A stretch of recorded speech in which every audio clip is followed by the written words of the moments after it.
ஓம் நம சிவாயா, ஓம் நம சிவாயா, ஓம் நம சிவாயா.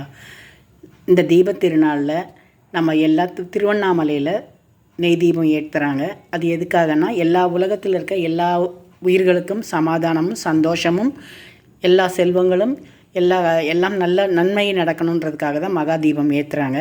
அதே திருநாளில் நம்மளும் நம்ம வீடுகளில் தீபம் ஏற்றி, அகல் விளக்கில் தீபம் ஏற்றி சிவபெருமானுக்கு ஏதாவது நம்மளால் முடிஞ்ச ஏதாவது ஒரு ஸ்வீட் ஏதாவது செய்து, ஏதாவது ஒரு இனிப்பு பலகாரம் செய்து படைச்சி கடவுளை வழிபடுவோம்.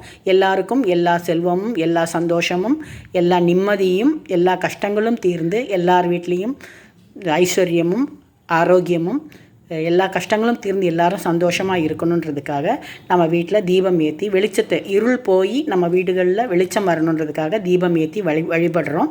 இதை நம்ம எல்லோரும் தீப திருநாள் அன்னைக்கு நம்ம வீட்டில் விளக்கேற்றி வழிபடுறது நம்ம மூதாதையர் காலத்துலேருந்து வழியாக வந்துட்டுருக்கிறது. அவங்க எல்லாம் நல்லதுக்காக தான் சொல்லியிருப்பாங்க. நம்மளும் அதை மாதிரி வருஷம் கார்த்திகை மாதம் கார்த்திகை தீபம் அன்னைக்கு தீபம் ஏற்றி சிவபெருமானையும் முருகனையும் நினச்சி வழிபடுவோம். நல்லதே நடக்கும். வாழ்க வளமுடன்.